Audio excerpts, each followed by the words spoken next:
Okay,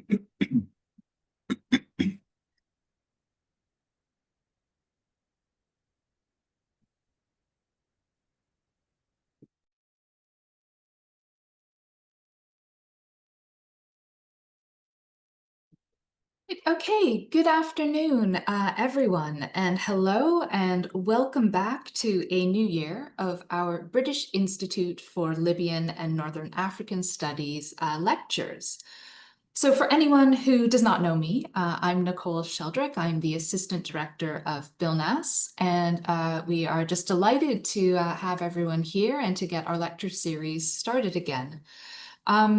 Now, just before I introduce our speaker today, just a quick reminder that if you have any questions or comments during the lecture, please type them into the Q&A box that you will find at the bottom of the Zoom window, and then I will read them out for our speaker to answer and discuss at the end of the lecture.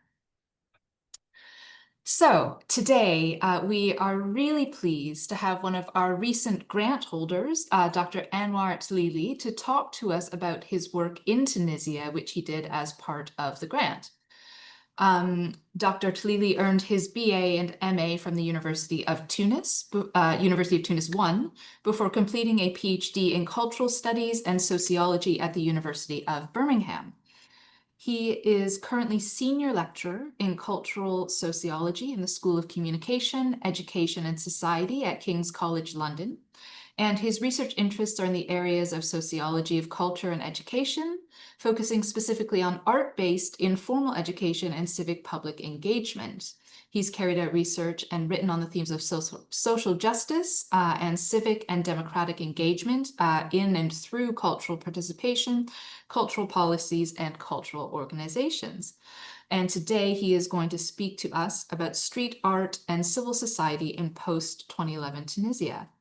So Anwar, please, over to you. Brilliant. Thank you very much, Nicole. I'm really delighted to be here, and thanks. Welcome, everyone. Looking forward to having a constructive engagement after the talk, and I hope you find the talk interesting. I'm delighted to be here, and I'm delighted to be given the opportunity to share preliminary findings from a BILNAS funded project that looked at the aim to look at and map and understand the current structure of the street art scene in Tunisia. So the BILNAS project was jointly put together by myself and my friend, multi-artist Yasser Jradi, who sadly and tragically passed away halfway through the project in August 2024. So I'll keep coming back to a reference Yasser, partly because he was among the founding figures of the street art movement in Tunisia. He straddled, in fact, various art forms and various art modes. He was a street artist, but also he had some artwork done within more kind of established traditional art venues. So the idea was to try and, construct a mapping based on field work done in Tunisia with street art organizations. And specifically what I did was jointly with Yasser before his passing, I conducted a few interviews, around 10 interviews involving 10 organizations. And what I would like to share with you today is the following. So we try and first of all start with a bit of history that includes some glance at the 2011 period, because that can help us actually contextualize and understand what went on post-2011 with the popular uprising that overthrew the Ben Ali regime. And then we were going to, in very broad brushstrokes, we'll try and characterize and make sense of the current street art scene in Tunisia. As I said, in very general, generic terms, talking a little bit about the types of organizations, the types of organizational arrangements that are involved or intersecting with street art in Tunisia, the trends and the approaches that I have observed, also the themes, the values that make these street organizations tick, that drive their work and steer their techniques and approaches. And also, I'll also be talking about the challenges and difficulties facing street art in Tunisia and street art organizations. Excuse me. So I've already talked about, I made some reference to the project itself. The project was meant to be a mix of an ethnographic and participant, including participant observation and participant ethnography.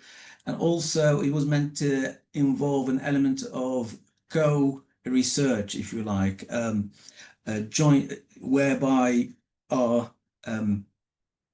research partners, i.e. the participants, can become researchers in their own right. So that was the initial plan. And with the sad passing of Yasser, I had to rethink and reorient some of the initial research aims.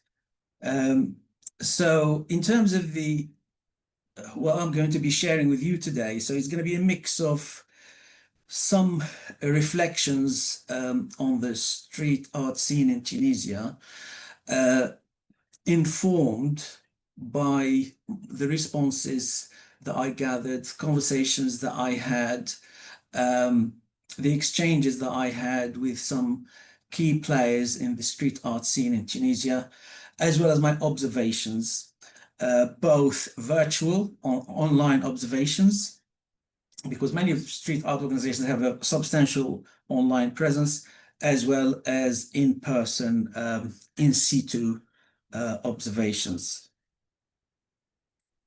And can I also say that I need to note this and share this with everyone today. Some of the issues that will be covered are highly of some political sensitivity. So I will be consistently anonymizing. So I will not be actually naming individuals or organizations. And some of the things that I'll be talking about will be couched in very generic terms. That said, I will be illustrating and citing some organizations, not with any intention to say that those organizations participated or did not participate in the study. So as I progress through the presentation, and specifically when I get to the point where I have to discuss and explain, if you like, the policy background and the legislation background, especially in recent years, that it will make sense for all of you. Why is it that I have to anonymize everything that I'm talking about, without actually compromising, of course, the analytical points or reflections that I'd like to share with you. Right, so what started off as a mapping really ended up being both, if you like, a genealogy as well as a cartography of street art in Tunisia. So I found in the accounts that I gathered a lot of awareness about the recent history and the developments and the formative kind of seminal moments of street art in Tunisia. Yes, they all kind of more or less hover around 2011 and its immediate aftermath, but there were some precursors, although very, very limited in terms of scale and type. So Tunisian society under the previous regime, under the Ben Ali regime, and I would argue even under the Bourguiba regime, was essentially a police state. So a paranoid regime, obsessed with the sanitization of public space.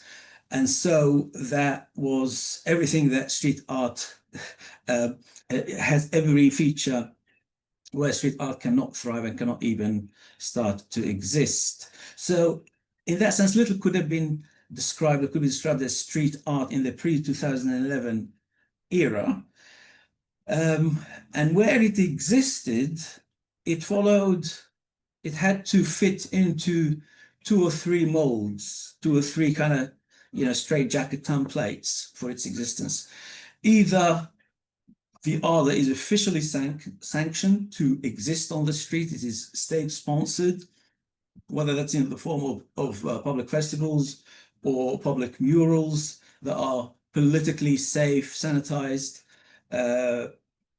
even celebratory, or used as a form of propaganda, or art as entertainment, art simply as reduced to entertainment, leisure, having fun.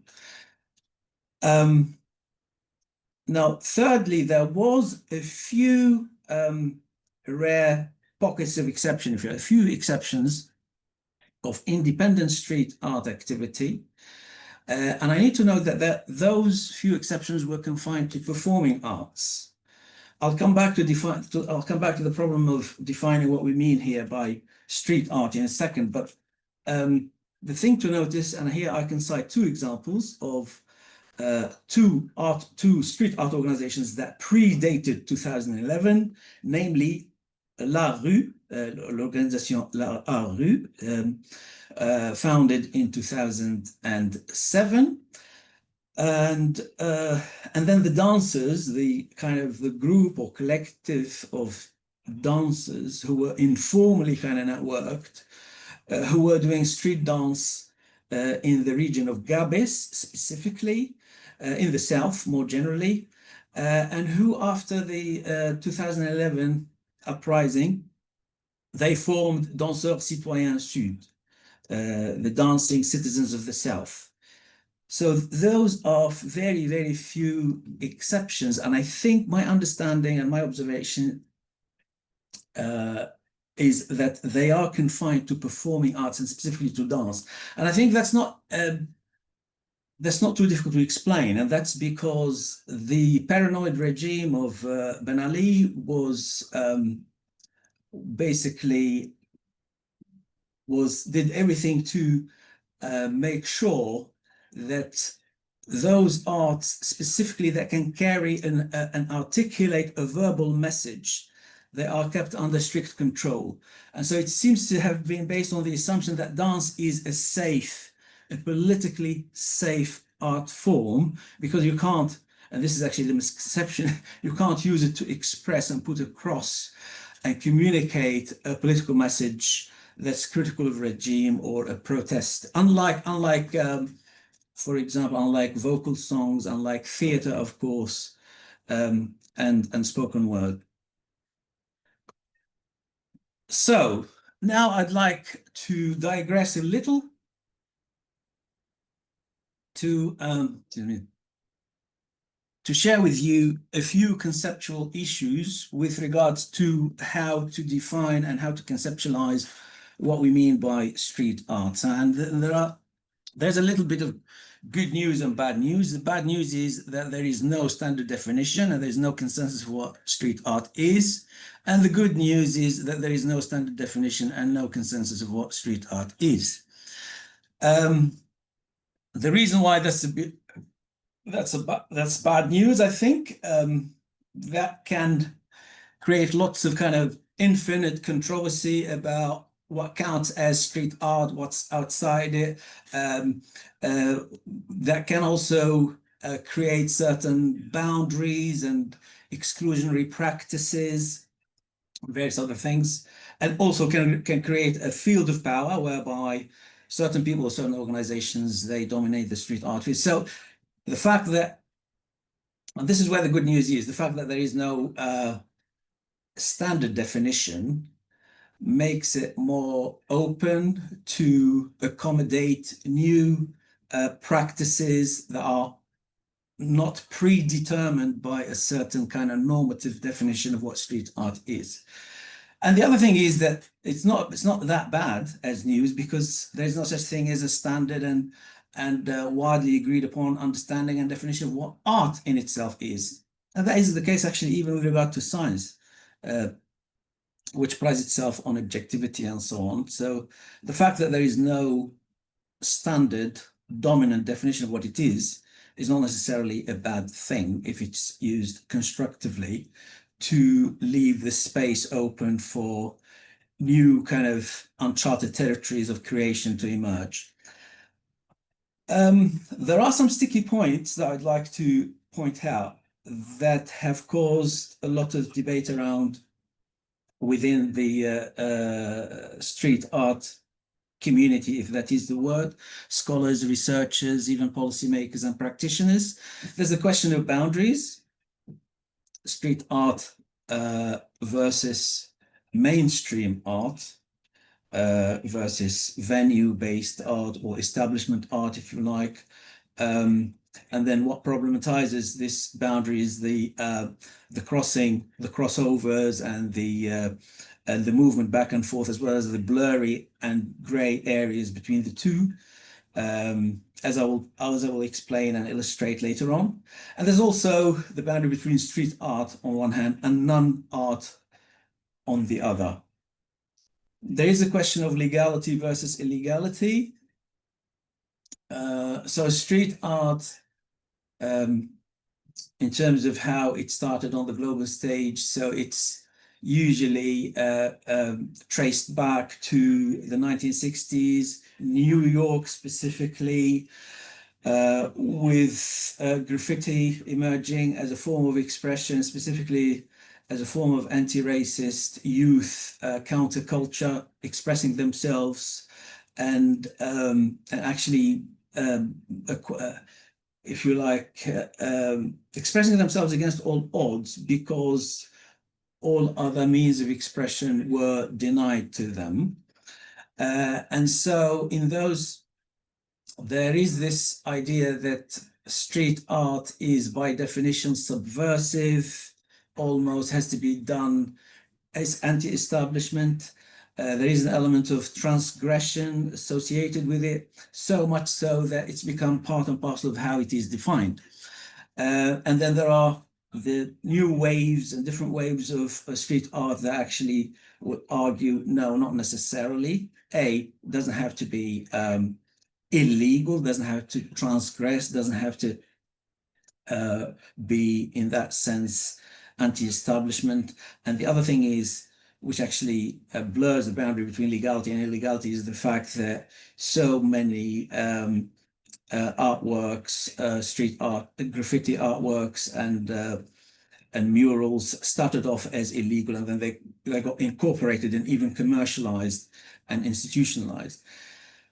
The other question that there is, where there is quite a big disagreement within street art research and practice, is whether does it have to be subversive, as I just pointed out. Does it have to have a protest content? Does it have to be part of what is described as art criticism? Versus the formal properties, where, how about the aesthetics? So if it is just reducible to message, how is that different from just a political manifesto or a pamphlet, a political pamphlet? So some would argue that there must be some formal properties, aesthetic properties that define it as a distinct art form. There's also the one other defining feature of so many artworks that are classified as street art is the fact that what could be described as the ephemerality, that it's ephemeral, it's an event, it happens just on one occasion. It's what some art movements call a happening, as opposed to an object. It is also among the defining features, or the desirable features, of street art, is that it should be participatory, unscripted, interactive, process interacting with unpredictable set of contextual factors, where the process is actually much more important than the output. And this is extremely important. The process is more important than the outcome. Among the things that actually caused a lot of debate and sort of divergence within both practitioners and scholars around street art is the fact that legality is again connected with legality versus illegality. And specifically the point about how illegality is not necessarily politically progressive and is not necessarily politically conscious. Now, one more thing with regards to definition. I'm not a big fan of definitions, but we need actually at least to have these reference points with regard to what is it that we might be referring to when we talk about street art. And I hope as I progress through the presentation, this will make sense as a background against which we can actually make better sense of some of the findings that I'll be sharing with you. Now, at times, street art is equated with graffiti, with the art form that was, if you like, foundational for the whole movement and for its development into a research field, even a policy field, a practice field. But at times it's used to mean everything else except graffiti. So it could be used, so street art could be equated with graffiti, and at times could be used as, yes, everything else that could be classified as street art except graffiti, which is a subset in its own right. Now, the way I have used street art, because even though I'm not a big fan of these restrictive definitions, but we still kind of operate consciously or unconsciously with this vague idea of what are the remit, what's the remit of what we mean by street art. How would I be able to recognize a street art thing or a street art action or event if I did not have some form of pre-definition in my mind? And so I would argue that the bottom line is that street art uses the street as a resource in the multifaceted sense of resource, a resource as an artistic medium.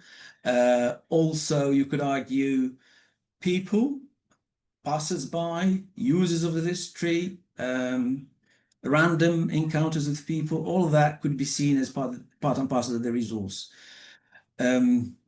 And the street is usually assumed to be any urban public space. Unfortunately, it has been equated with urban, and that's not only because of the demographic mass associated with urban centers, but also the fact that, I mean, this urban bias, if you like, cuts across all areas of human activity, needless to say, including mainstream art and yes, in Tunisia, for example, some street art organizations, especially street theater, they were very conscious about this urban bias, and they tried their best, within the limits that they had to work with, to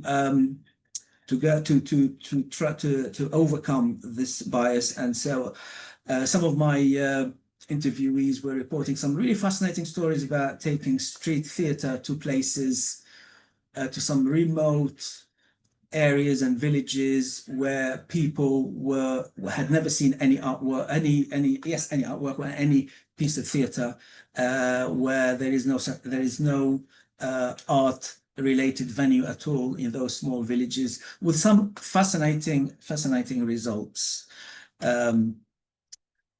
And repeat visits as a result. So I would argue street art has no essence in itself, because everything that you would associate with street art, you could either find it in other artistic activities that are not usually associated with street art, and also because some of the street art activities incorporate some established art elements, and the other way around as well. But a number of recognizable attributes can be identified related to the crafting, to the resources, and to the effects. So not all of which are present in any instance of street art, but at least you will find quite a few recognizable features that can validate or can be used as basis for defining or approaching a particular artistic activity as street art. Now, back to Tunisia after this conceptual digression. So during and shortly after the popular uprising of 2011, buildings were suddenly transformed into canvases for political expression, and this is followed by a phenomenal explosion of the art scene in Tunisia. When I say phenomenal, it's really in the sense that it's now, Tunisia is cited as a reference point in those kind of art street mutations. And it is very comparable if you look at, for example, at the International Atlas of Street Art. It's very comparable to what happened in some of the Latin American countries post-dictatorships.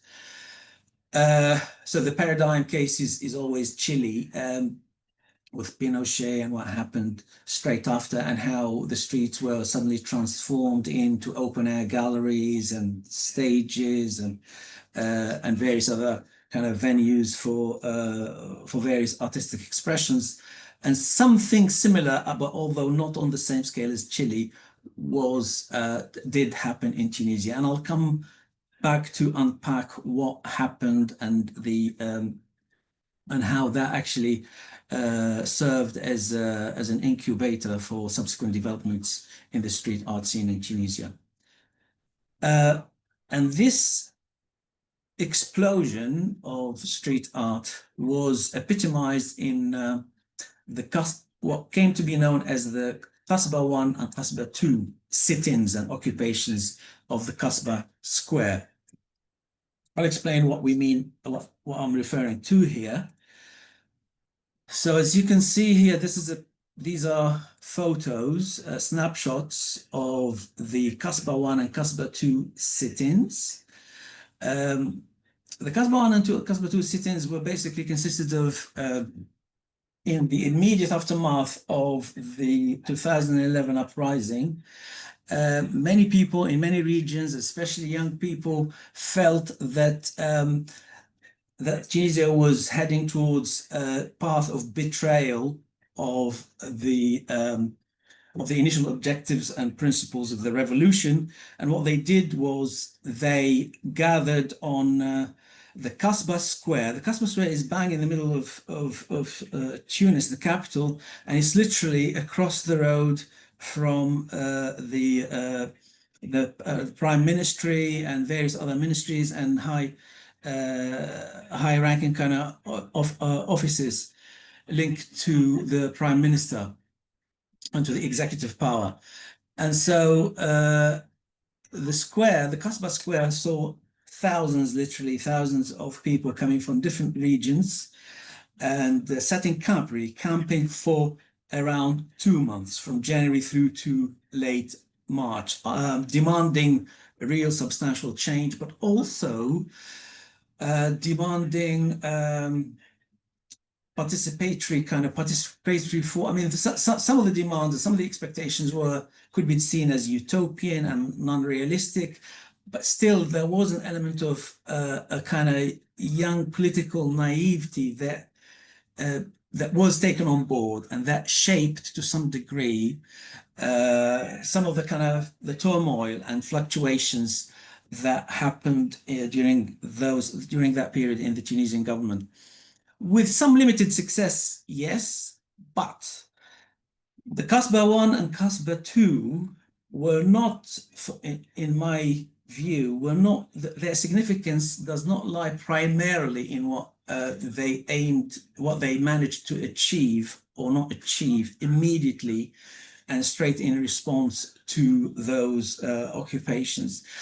I think it was those gatherings, those coming together. They were almost like surreal coming together of thousands of young people, many of whom were artists, creatives, human rights activists of various types, male, female, from various regions. This is extremely important. So that has created a kind of groundswell for people to kind of become self-conscious about shared aspirations, and also to interact and have that debate and coming together to experiment artistically. So this is extremely important because those 2 months or so of camping, they were also experiments in self-management, self-governance, shared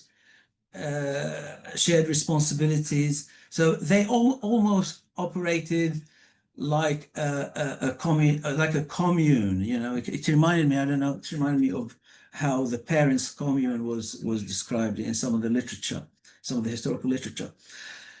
So most important for us from the point of view of street art is that multiple art forms came together, and the Kasbah 1 and Kasbah 2 occupations and sit-ins served as an incubator of what became a full-fledged street art movement in Tunisia in the following 6 or 7 years, when street art really peaked in Tunisia and flourished and was at its best. And it was also important to say it was multiple arts. So for the first time, for example, you would find a visual artist, say a painter, having to somehow interact with and produce something in discussion and in collaboration with a street theater person and a vocal singer. Yasser Jradi, by the way, was among the prominent people who were at the Kasbah 1 and Kasbah 2, and he was the main vocalist, the main vocal singer for the Kasbah 1 and Kasbah 2 sit-ins. And as a result of that, he told me a lot of organizational arrangements were actually gestated during those 2 years, 2 months, and then came into shape and took shape subsequently. Now, the legacy and impact, I think, goes well. The legacy and impact of Kasbah 1 and Kasbah 2 goes beyond street art, but it does have a huge amount of impact on the street art movement. I think it was really foundational and formative. Excuse me.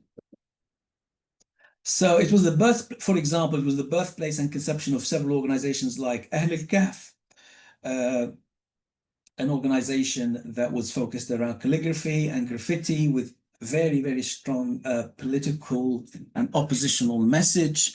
And the organization Fanni Raghman Anni, which is a cross-arts organization, mainly focused around street theater, but does actually spill over and intersect with other art forms. And if we are lucky today, I think one of the invitees is one of the people that I invited to our seminar today is Saifuddin Jlassi, who was one of the founders of Fanni Raghman Anni, and he was one of the people, one of the like most active and most impactful people in the Kasbah 1 and Kasbah 2. He is now based in Scotland, attached to an art organization in Glasgow. I think it's the Contemporary Centre for the Glasgow Centre for Contemporary Arts. So more generally, the Kasbah occupations served as a symbol of grassroots self-organization, youth empowerment, and civil society, creating alternative and oppositional forms of political action. It made possible a self-conscious membership of civil society. Many artists and art organizations and collectives and individual creatives, as a result of their passage through an experience of Kasbah 1 and Kasbah 2, they came away self-conscious about their role in civil society. So that created a huge amount of confidence at the psychological level. And also, straight after that, there was some very important legislation, which I'll cover now, So many principles and values born out of the embedded post 2011. Art for many artists, as a result of Casbah 1 and Casbah 2, started to see art as completely as indissociable from social issues and cannot afford, as one of my respondents noted, he said, we came to realize that we cannot afford to remain disconnected or indifferent in relation to social issues. So the idea of art for civic engagement was embedded so strongly, and art as a major contributor to new social and cultural project of renewal. Because remember, this was a time of really high optimism. You know, this was a time when the popular will prevailed. This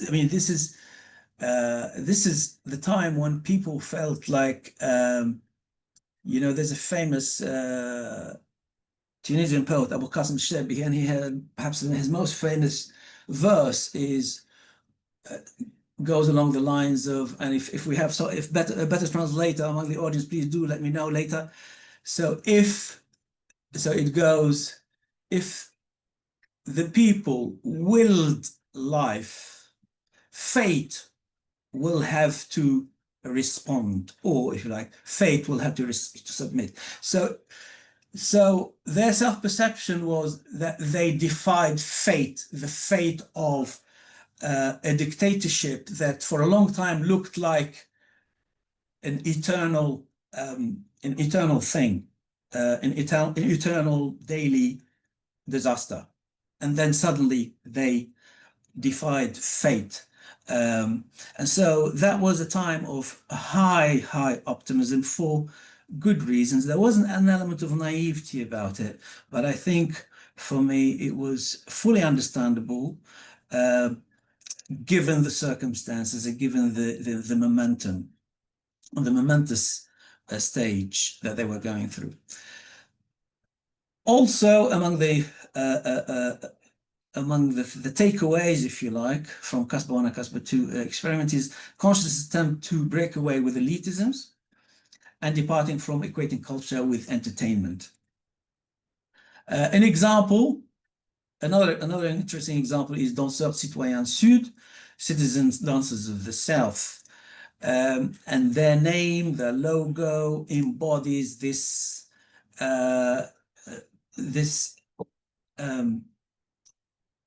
commitment to seeing art as primarily a social force for the good, and also as a form of resistance.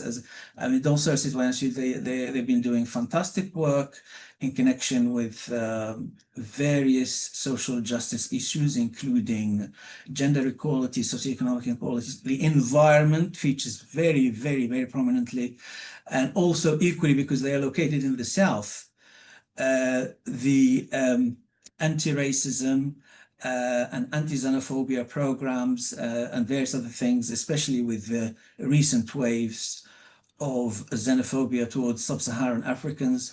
Also, Citoyens Sud have been doing a wonderful work to counteract that, as well as to call it out and to engage local people around these issues.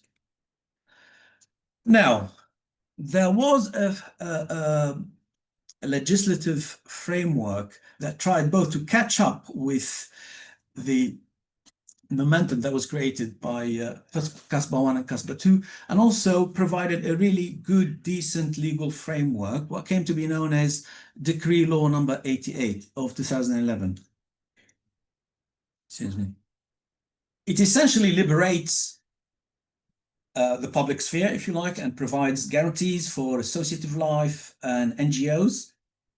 It was essential. It was probably the most progressive piece of legislation that I think was ever passed in Tunisia. There is a subsequent backlash to it, but I'll come back to that later.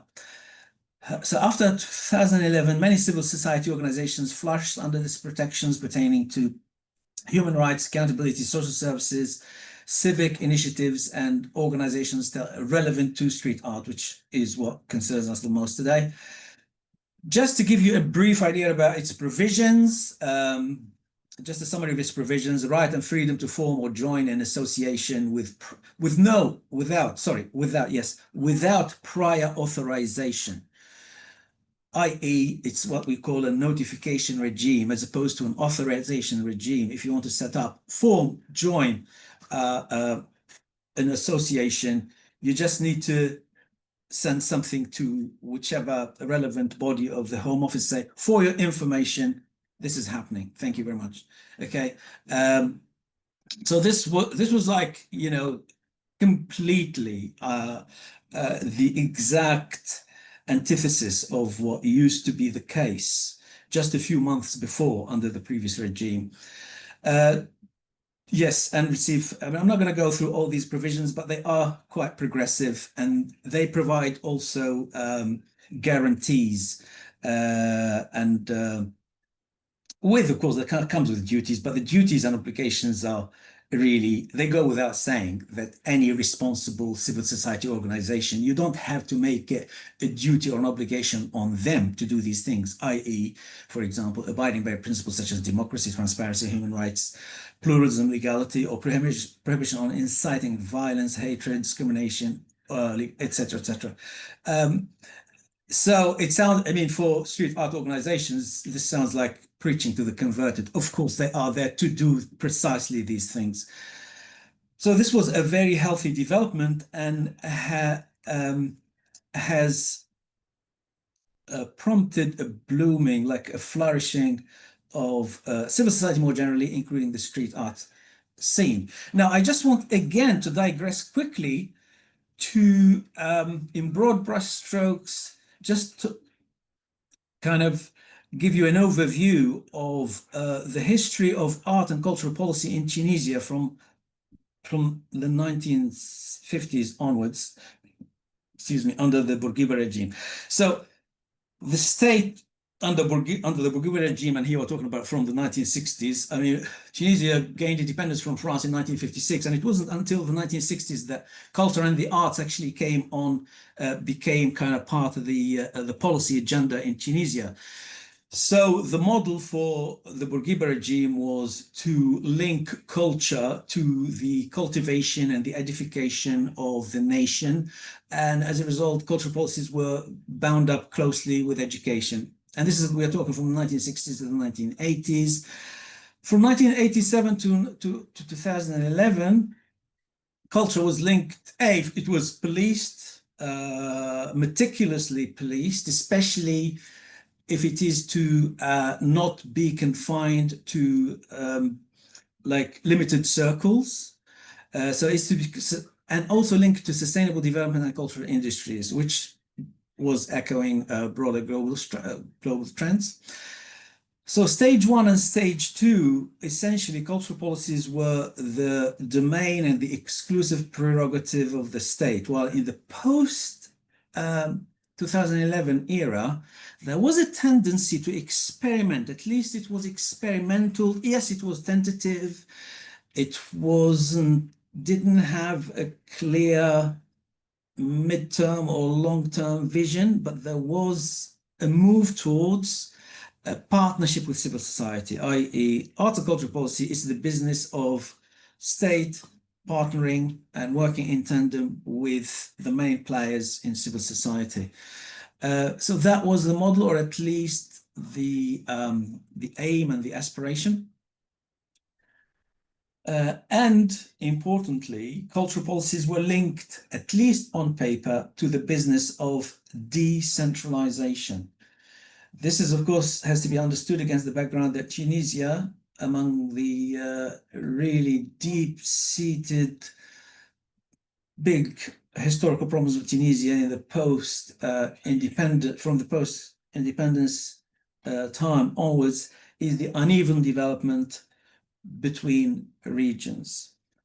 So at least there was like a declared aim to marry cultural policy with countering the effects of unequal development over the previous 4 or 5 decades. And it is linked to what the ministry, to a whole ministry in its own right, the Ministry of what it used to be called the Ministry of Regional Development Affairs, which existed from 2012 to 2015, and it was discontinued in 2015, as far as I know. And it was tasked with the implementation of cultural policy, enriching the cultural scene, but also in a decentralized way. Now, back to the street art scene. As I noted earlier, it saw a flourishing, an explosion, and post 2011, and then there was the legal framework for it, and the street art scene in Tunisia took full advantage of both the legal framework, the facilitations that were provided at the time, as well as the human resources, the expertise, the passion, the artistic skill, of course, that were all available and kind of cohered and come together to make the street art scene in Tunisia really prosperous and flourishing. So things ranged from small-scale urban festivals. There was, importantly, the birth of street theatre and its phenomenal spread across a big number of urban centers and even smaller towns, as I noted earlier. And my friend, and perhaps also one of the participants in this seminar, Saifuddin Jlassi, he as he wrote a piece on the history on the recent history of street theatre in Tunisia, which is found on this link for people who would like to have a look. So there were youth-led projects in major cities that intersected the street art, grassroots movements and collective initiatives that used street art to reclaim disadvantaged neighborhoods, foster local civic and democratic spaces for dialogue and local conviviality. This is extremely important via participatory art activities. And street art was, in some cases, used for urban regeneration, or what we call place making, people investing and turning their local place into something that speaks to them in terms of their identities, in terms of their sense of belonging, in terms of their sense of community, togetherness, bonding locally, all of that. Street art played a key role in it. There was also an example, a very prominent example, of Jerbahood, which if we have time, I'll come back and share with you some of the photos and kind of explain the experience of Jerbahood. Art really transforming mainly through murals and graffiti, just injecting the local area with a very important aesthetic dimension. So the most important, the most highly cited case is the Jerbahood case. And as a result, now in Jerba, there's a type of tourism that is specifically art tourism, where people come just to be on a guided tour of Jerbahood, which is the neighborhood that has been turned into an open air gallery. And here to illustrate this, you have Yasser in the top photo.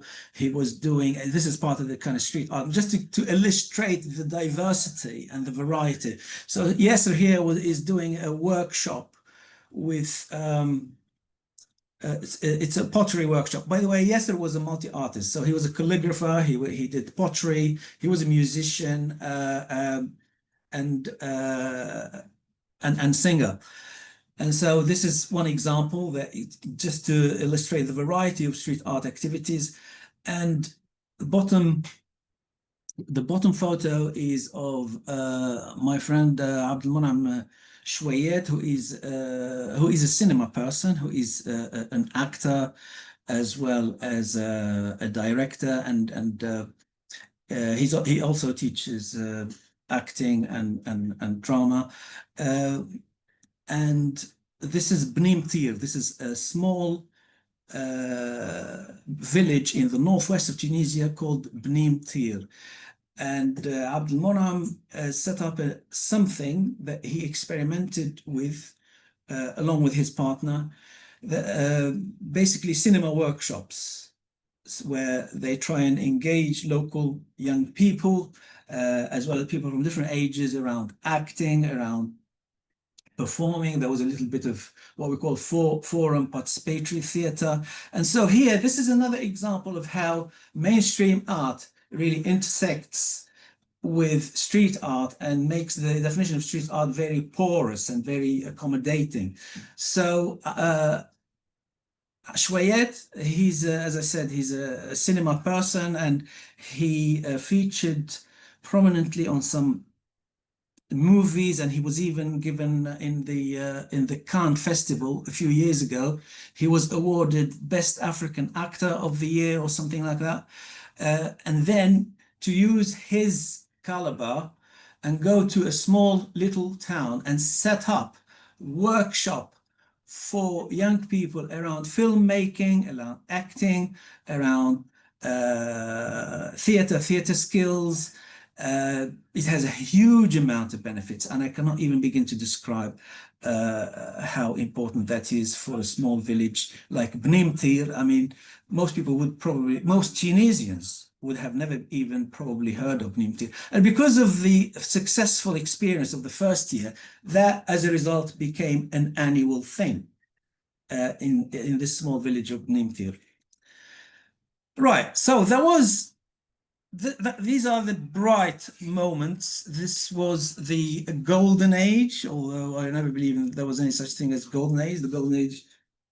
However, it was definitely much better than what followed. What followed was a backlash, partly because of the hostilities coming from the Nahda-dominated government. Nahda is the Islamist, the main kind of mainstream Islamist movement in Tunisia, as well as the Salafist movement, which was the more extreme wing of the Islamist field, if you like. So there were clashes and confrontations with street artists. So there was a huge amount. Actually, some street artists even received death threats. We have to say this. Some of them actually, even as a result, went into exile. So it was an ugly episode, really ugly. And even the Ennahda government, which was trying to be tactical with how they positioned themselves in relation to the Salafists, they were not big fans of street art and street artists. And invariably, street art and street artists, if you like, thematized and used their art to articulate strong social justice messages related to things like corruption, gender rights, human rights, religious extremism, government inaction on broken promises, and so on and so forth, none of which was pleasant to another dominated government. So this is in addition to unpredictable and at times insufficient funding. And there is a major turning point, which I'm going to touch on only briefly, which is the report by the FATF, which is the Financial Action Task Force, known in Tunisia as GAFI, because they use the French abbreviation, Groupe d'Action Financière, GAFI. So there was a GAFI report in 2016 that gave a bad rating to Tunisia in terms of how the non-profit sector, and that includes all street artists, all street art organizations and art organizations more generally, and civil society organizations, in terms of how the non-profit sector was regulated, monitored, specifically with regard to what they call risks. The main risks are money laundering and financing of terrorism.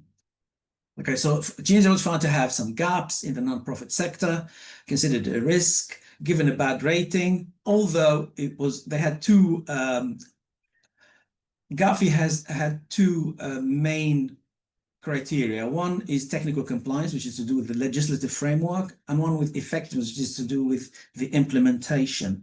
So it was found to be really inadequate and lacking in terms of the implementation, and gave it a low effectiveness rating. The civil society field was reeling under the effects of what the Tunisian government, the measures that the Tunisian government took in response to the Gafi grey listing of Tunisia in 2017. Serious consequences affecting, because it has serious consequences affecting reputation and financial consequences. It became harder for Tunisian banks and civil society organizations to secure and access international funding.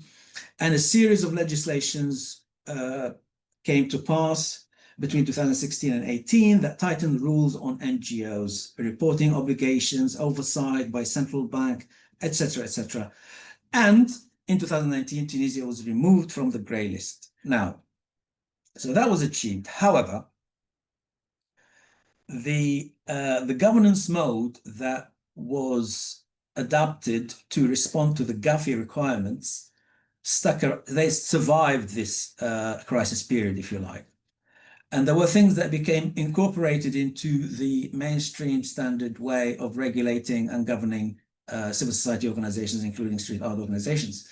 So there is now increased scrutiny of NGOs, particularly focused on finance, administrative burdens to do with reporting, audit trails, financial statements. And it has been observed by multiple sources, like Human Rights Watch and Euromed Rights, that the counterterrorism justification can and has been, in some cases, used to restrict legitimate civil society activity. For example, it was reported that 17 government bodies are in the business of monitoring and surveillance of the NGO sector currently. And so it's all in the name of countering money laundering and financing terrorism. But in effect, the street art organizations couldn't be any more opposed, couldn't be any further than they are from anything to do with money laundering or financing or supporting or even condoning terrorism. If anything, some street art organizations were set up in certain villages specifically to counter and negate the impact of religious extremism. And this is among the things that were reported to me in a place. I mean, just to give you one example. I mean, perhaps I shouldn't give you examples, but there are quite a few small villages where, because of local initiative, just usually one individual, they set up an organization that has grown and grown and grown. Now it's very well established in the street art scene. And one of the main motives was to offset or create a counterbalance to what they saw at the time as the growing and really alarming spread of Salafist ideas. So the response has also built some capacity. So there are some paradoxical effects in the sense that the grey listing helped to professionalize the field. Now, one case of the contraction. So as a result, there has been this contraction of the street art field. For example, a very a glorious organization that was born out of the Kasbah 1 and Kasbah 2 gestation period, and had made an impact, a huge impact on the cityscapes, on the public scenes in so many cities. Now, essentially, is hibernating, or in effect is not active anymore, and it's all because of this. So it's called the organization called Ahl al-Kahf, and they specialized in graffiti and murals. They remained anonymous. I mean, this is a highly interesting case of an organization because it was more of a movement than an organization. They tried to be very inclusive. It was made essentially mainly of art students and young and amateur artists, and as well as locals.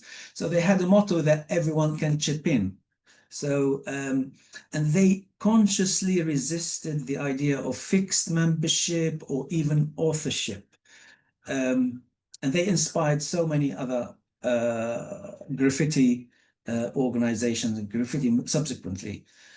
But unfortunately, because of this inauspicious environment, they had to now pause. Now, there was something else as well in the legislation, which is extremely important that I have to cover. This is more recent, but has had an impact, which is the decree 54 of 2002. Now, the declared aim of decree 54 is to form the legal basis for tackling cyber crimes, to prevent and penalize crimes related to information and communication systems by collecting electronic evidence and so on. Now, in the interviews, well, this is the text of the article itself. I'm not going to go through it, but just to be as accurate as I could be by citing the article, by word for word citing the article itself. So there is here some keywords to do with spreading false information, statements, etc., etc. Now, how has it, as far as our topic is concerned, from our point of view, we ask how this has been received, how this has been experienced, how this has been viewed from the grounded experience of street art organizations and street artists. So this is based on the reporting and the views that were shared with me through the study. And essentially, they're making a recurrent point. These are the main recurrent points.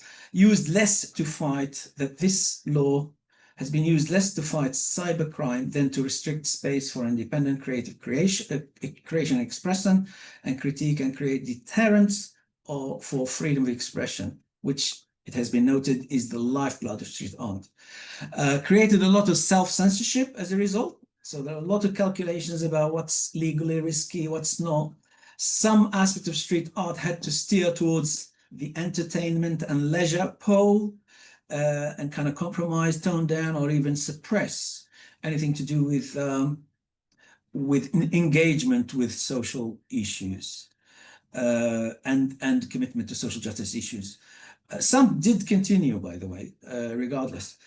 Some funders now a little less inclined to fund organizations known to focus on certain sensitive issues like inequality, discrimination, xenophobia, environmental crisis.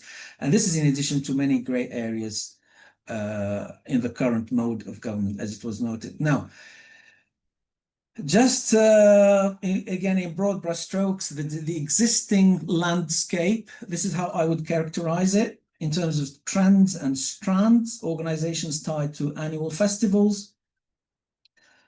There are certain types of this, I'm trying to kind of work out a certain sort of typology or taxonomy, if you like, of organizations and different techniques, and bearing in mind that this is purely analytical, because in reality, you will find organizational arrangements very sort of hybrid. So hybrid is the key word, I would say. Various techniques and various organizational modes are hybridized in reality. So, but still, you will find organizations tied tightly and almost exclusively to annual festivals, organizations where the artist side has been superseded, deprioritized by community work and civic and political organizations with the solidarity with and support for Palestine, for example, activities to do with support for Palestine featuring very, very prominently over the last 2 years or so. So there is one organization called Twiza, which essentially now is a Palestine solidarity or Palestine support organization. They might argue, well, in response to the circumstances and the current genocide against the Palestinians. Yes, but it's kind of it has redefined itself completely in terms of their street art organization identity, if you like. No distinction between street artists and artists. There are certain organizations that try and occupy that strategically and consciously occupy that gray area.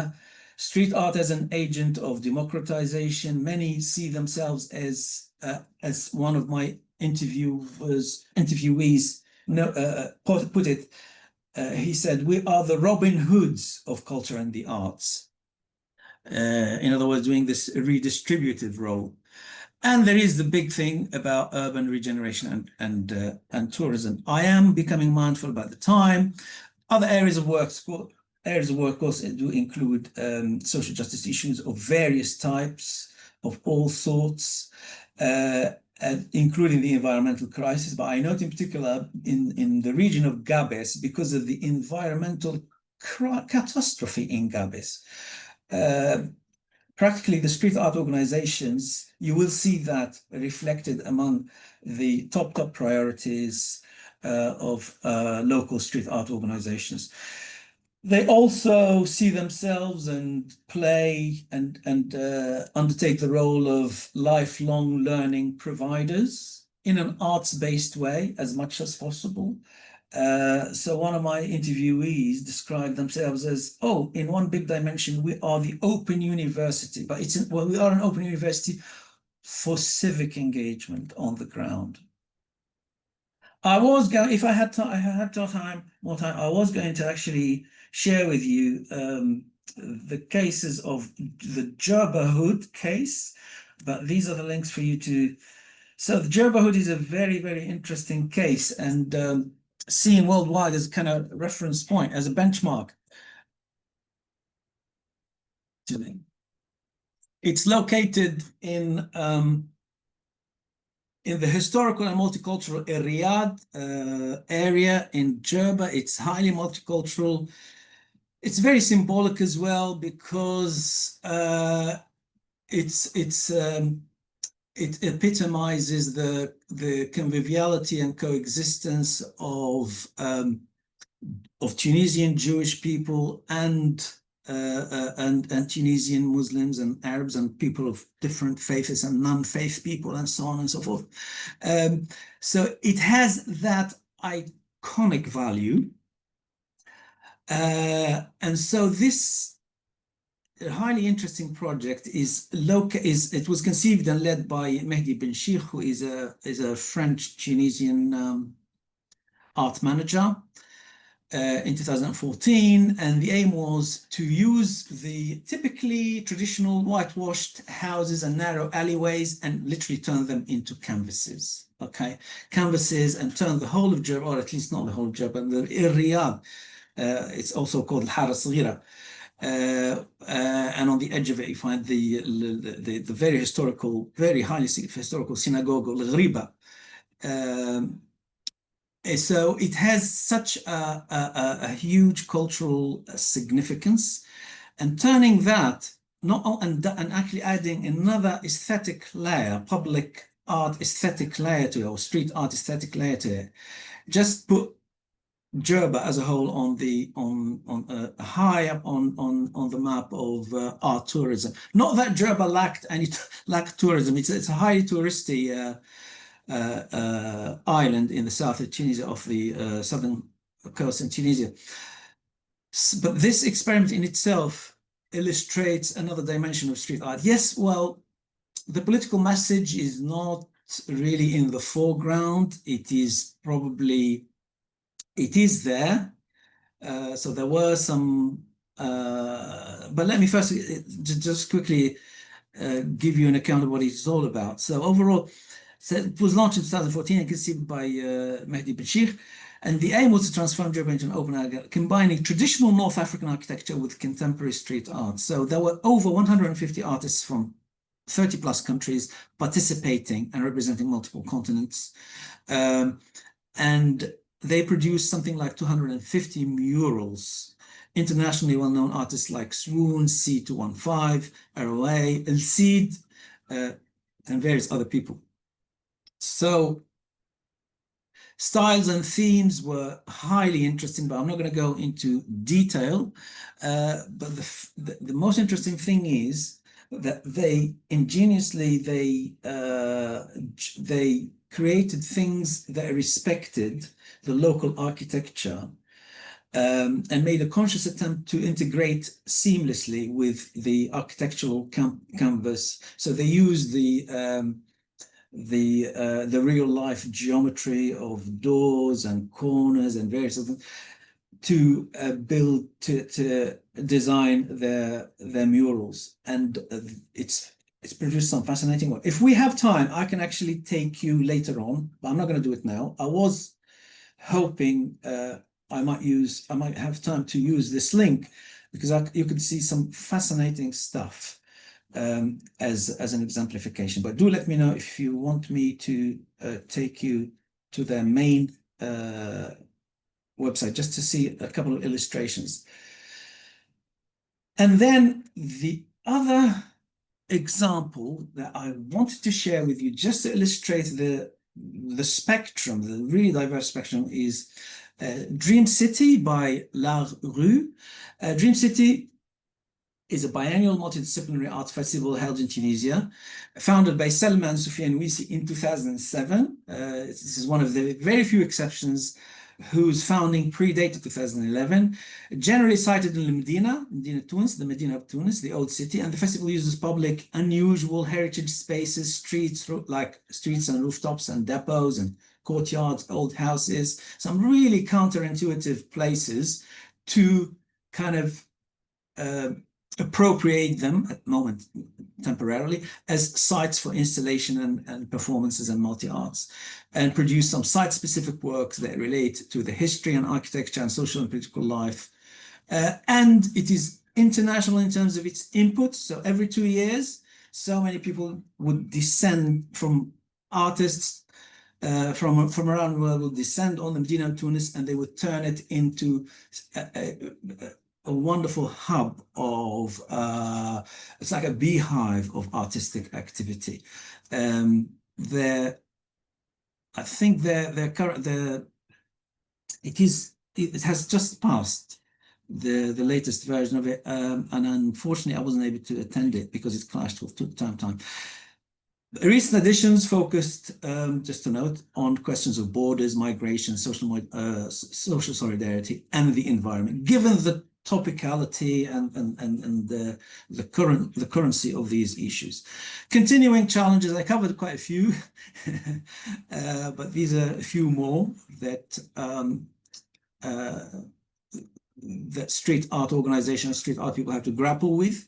The view from mainstream art world. So there's what I would describe as a structural bias of the art world vis-a-vis street artists. Generally, they could be seen as amateurish or not able to make it into the mainstream, or diverting some of the resources that should come to us as well-established arts and art organizations. More difficult to get recognition of aesthetic value, the ephemerality of the event, it's both strength and weakness. Strength in the sense that, everything is unscripted, it's an event, it's participatory, whoever happens to be on the street. But the weakness is that you cannot actually document it. It's very difficult to document and cite and use to make a case for the fact that this street art organization is doing wonderful stuff. The problem of sustainable funding and overdependence on private funding, grants and gifts and donations in return for some publicity. And there can be some mismatch between funders, street artists, and street art organizers.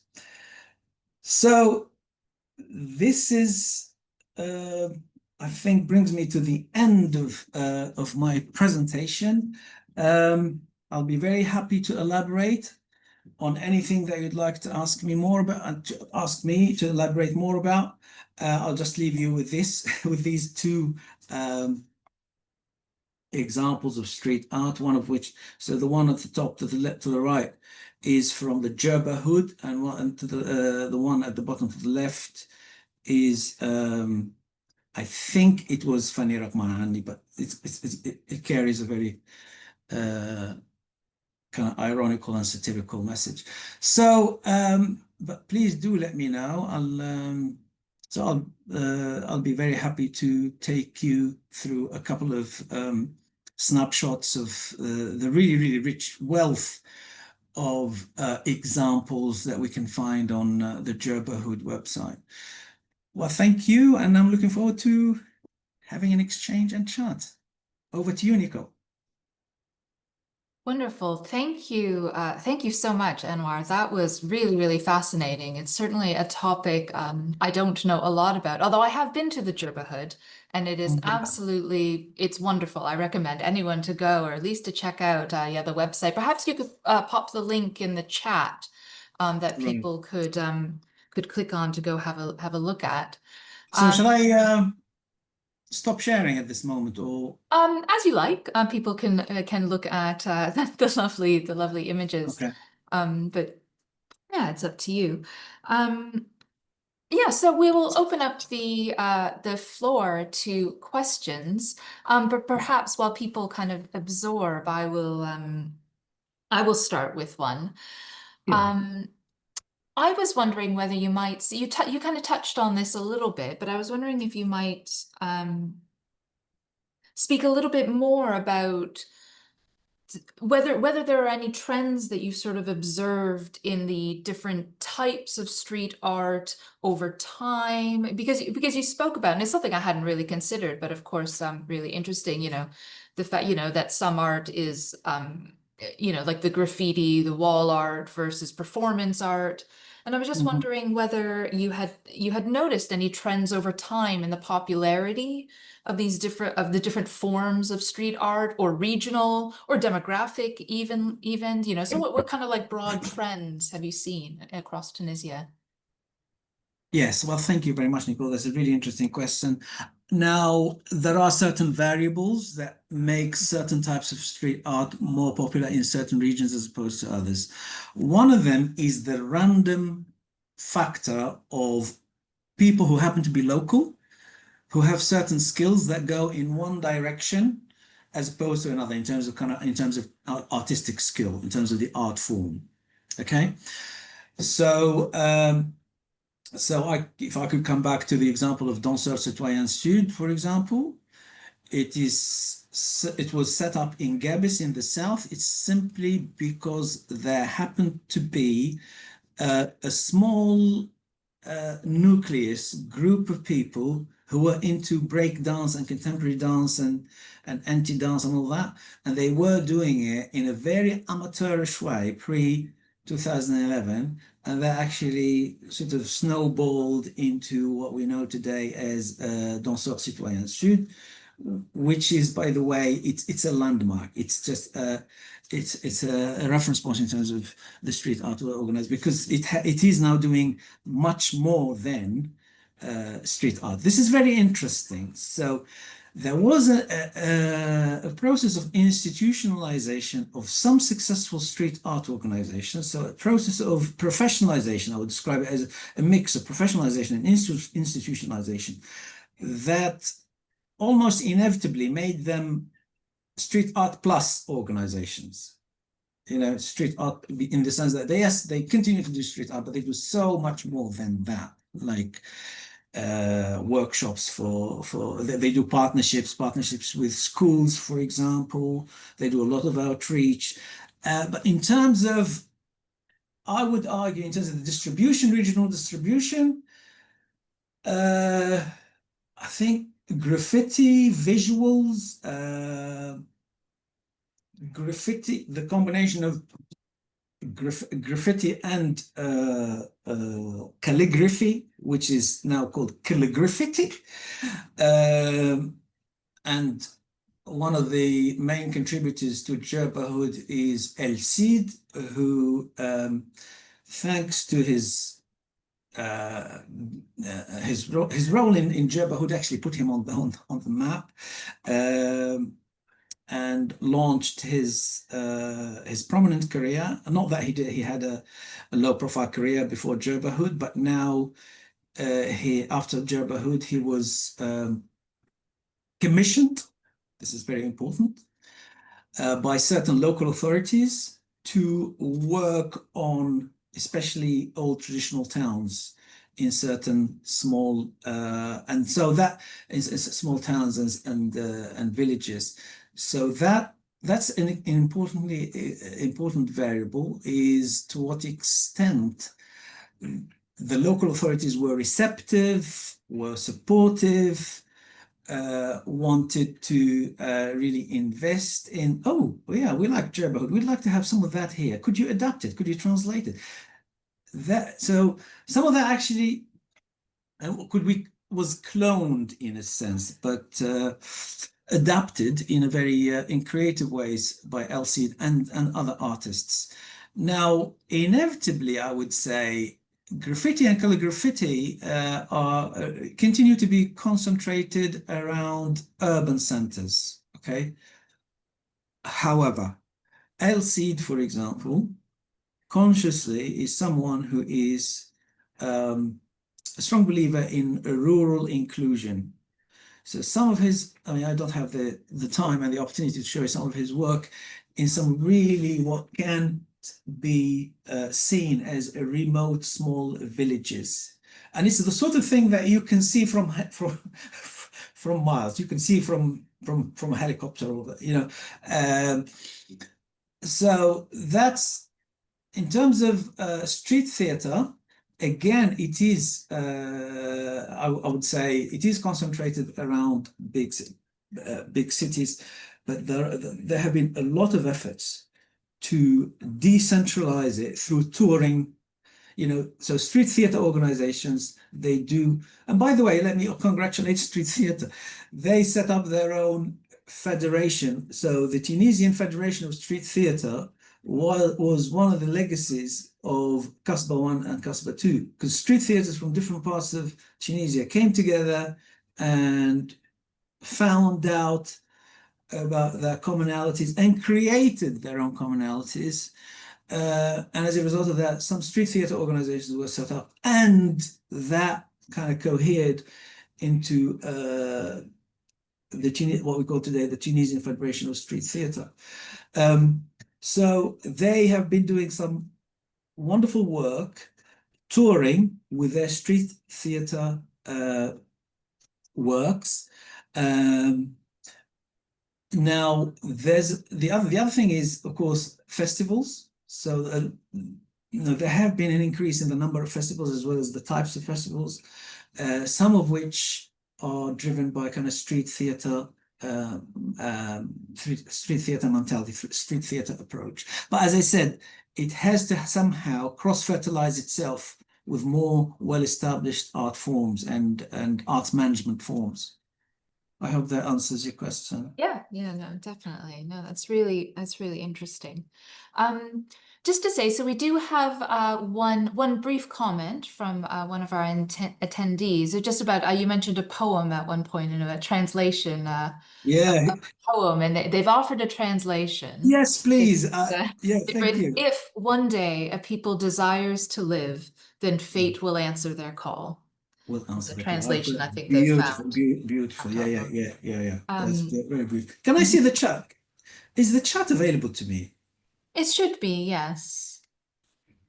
I think at the bottom of your screen, Right. there's the So there chat is and the chat, but I can't. Q&A. Yeah. So I'm getting the chat column, but it's blank as far as I can see. Oh, It try doesn't. to, so if you see there's a Q&A button, I think you should have that. It's different from the chat. Yeah, it doesn't really matter as long as Yes. we capture everything that appears in the chat. That should do it. Well, I think we But have thanks to the participant. Thanks for this translation. I think it's more accurate and more and kind of captures the spirit more powerfully than my awkward way of translating it. So just before we wrap up, I have one more question and as well for you. So just kind of building on that, what you've said about patterns and things. I was just curious as to where perhaps you see your research on this going next. What are the sort of things that you think are coming out of it that you want to pursue, that that you think are the important themes that you take forward? Yeah, thank you very much. Thank you. Yes, this is a really great question. I would like to really delve a little deeper into the educational side of street art, and specifically those partnerships that were reported on and touched on in passing during the interviews. I would like to dig a little deeper, and I would love to be in a position where I can actually attend and observe how the educational dimension of street art organizations is actually taking shape. Also, some art forms. I'm very curious to see how cinema, for example, in particular, how it can be translated into a street art agent. And one of the things that I am planning to do in the next summer is to join my friend whom I mentioned and referenced earlier, Abdul Shwayet, to join him and his partner to join him at the Bnim Tir mini festival. So that will be really interesting to see how that actually plays out within the limits and circumstances of a small little village in the northwest of Tunisia, like Bnim Tir.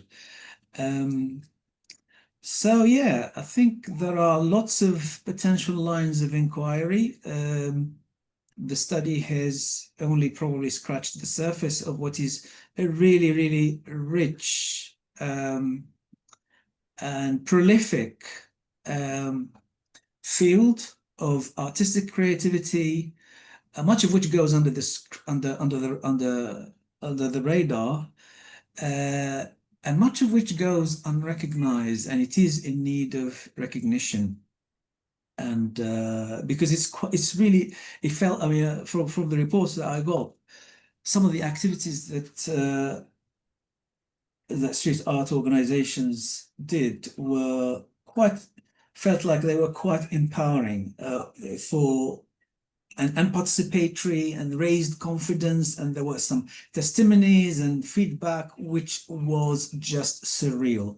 And it's from people who typically would never ever see themselves having anything to do whatsoever with anything that is remotely related to art. Suddenly they're knocking on their door asking, so what have you got up next? What have you got on next for us? And when? And what, how can I help? I'm very happy to volunteer with whatever I can do to prepare for the event. It's this sort of narrative.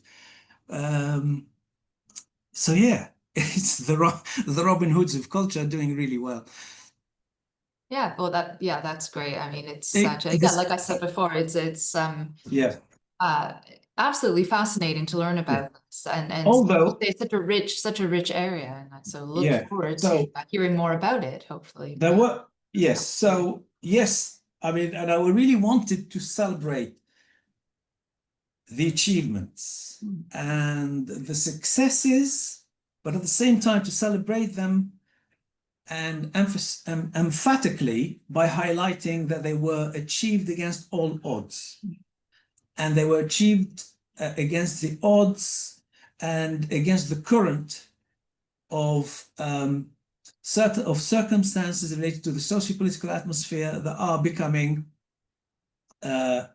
more or perhaps less receptive to some of what street art organizations have been doing. So yeah, so I want Um, to end on that note of really paying tribute to all street art organizations. yeah. And also the creativity is not just artistic, it's also in terms of the logistics, the resources, how out of very basic props or, if you like, infrastructure, they conceptualize, design, and implement something that is, whether it's to do with theater or music or songs or participatory dance, which is really, really engaging, and also without losing sight of, without completely discounting the importance of fun and celebration and people that, it's very important for a small village for their members, for the members of that for small business to actually create for them a convivial atmosphere where they can come together, listen to nice music, take part in a little dance. And there is a social thing going on, which is extremely important. Yeah, that makes total sense, and that's yes, wonderful. So we have one very small comment as well before we just wrap up from Charles Tripp, who has just said, just to reassure you, Dream City 2025 will be 3rd to 19th of October. Sorry? He says, I think this was something that you mentioned. He says, Dream City 2025 will be from the 3rd to the 19th. Oh, yes. Well, thanks, Professor Tripp. Yes, of course. Yes, and by the way, your work was so useful and pioneering in exploring the street art scene. And thanks for that correction. It was just from my memory, which is failing me, because I remember I was chatting to Aisha Zaid, who is from Art Rue, the organization that actually runs Dream City. I remember yes, she invited me to the next edition of the festival, and I had to apologize because I said it clashed with term time. I remember that was the reason. And so my understanding, because term time starts this week, so that has messed up my memory. But thanks so much for that correction. Okay, well, so if we don't have any further comments and or questions, just a quick note before we wrap up. I do just want to mention that our next event is scheduled for tentatively for Thursday, the 23rd of October, and we're actually very pleased that we'll have the director of BILNAS, Professor Anna Leone, to talk to us about her recent work on military strategy in Byzantine Africa. So please look out for details of this lecture on social media, via email, or on our website. And just a very quick note as well, many of our attendees today are, of course, probably already members of BILNAS, but if you are not, please consider joining us to support the lectures and the work that we do in Libya and Northern Africa. And finally, it really just remains for me to thank Dr. Tlili once again for a really fascinating talk, and thank you for telling us all about this really interesting work and this wonderful rich scene of street art in Tunisia. Thank you.